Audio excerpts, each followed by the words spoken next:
Монгол Улсын статистикийн алба үнэртний түүх уламжлалтай. Монголчууд эрт дээр үеэс хүн амаа тоолж түүнд үндэслэн албан татвар ногдуулж байснаас гадна цэргийн тоо, малын тоогоо бүртгэж тоо мэдээлэл болон шийдвэр гаргахтаа ашиглаж байсан баримтууд түүхэнд үлдсэн байдаг. 1924 оны 11-р сарын 11-ний өдөр тухайн үеийн дотоод явдлын яамны бүтцэд тоо бүртгэх хэлтсийг байгуулснаар орчин цагийн статистикийн албаны үндэс суурийг тавьсан гэж үздэг.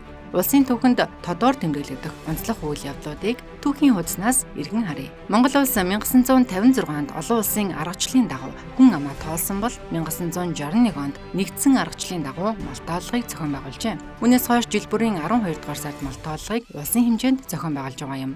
Харин улсын тайлан мэдээллийн нэгдсэн хөтөлбөр боловсруулах ажлыг статистикийн төв газар 1960-аад оноос эхэлж улс ардын аж ахуйн нийт салбаруудад хамрах мэдээллийн хөтөлбөрийг боловсронгүй болгон сайжруулснаар Монгол улсын статистикийн эмхтгэлийг жил бүр эрхлэн гаргаж хэрэглэгчдэд түгээж байгаа юм а. 1963 онд тоо бүртгэлийн улсын төв газрын дэргэд бүртгэлийн машин станцыг, харин 1971 онд тооцоолон бодох төвийг тус байгуулан ажилуулсан нь улсын хэмжээнд анхных нь байв.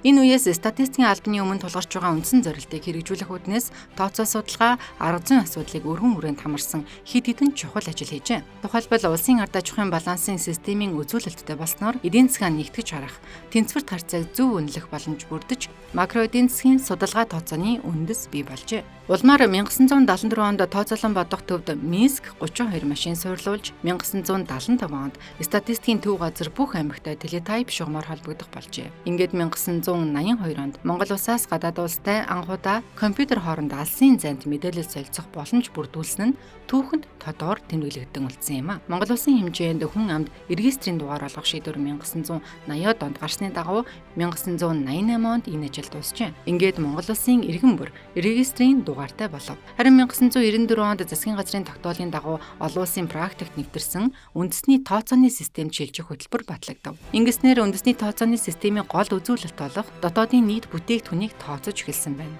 Мөн тухайн онд статистикийн тухай хууль анх батлагдаж байжээ.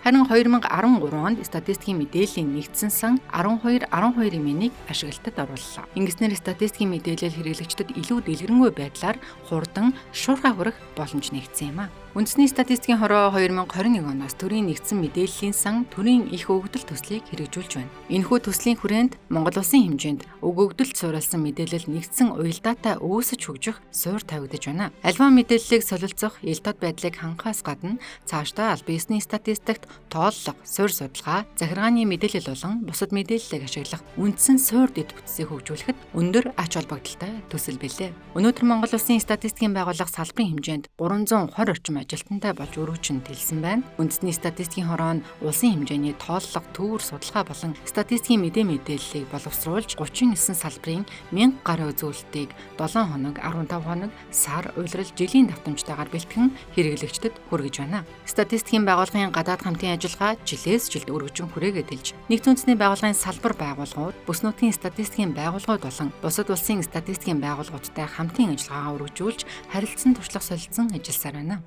Олон улсын түвшинд хүлээн зөвшөөрөгдөж, мэдээллийн чанар хүртээмжтэй байдлаараа дэлхийд дээгүүр түнлэгдэж байгаа Монгол улсын статистикийн салбар дараагийн шинэ зун хөгжлийн 90 үетэй хүл нийлүүлэн алхахдаа бэлэн байна. Бид Монгол улсын статистик мэдээллийг шинжлэх ухааны үндэслэлтэйгээр эрхлэн гаргаж, хэрэглэгчдэд адил тэгшүүлжлэх эрхэм зорилгоо биелүүлэн статистикийн мэдээллээр нээлттэй үйлчилж, шударга нийгмийн төлөө хамтдаа нэгдэж байна. Хэрэглэгч танд альва статистик мэдээлэл авахд хүнд суртал, авилга, ашиг сонирхлын зөрчил үүссэн тохиолдолд авилгатай тэмцэх газрын 110 дугаарын утсанд хандаарай. Мөн статистикийн мэдээлэл тодруулах бол 7014 12 12 дугаарын утсанд хандах боломжтой. Үндэсний статистикийн хороо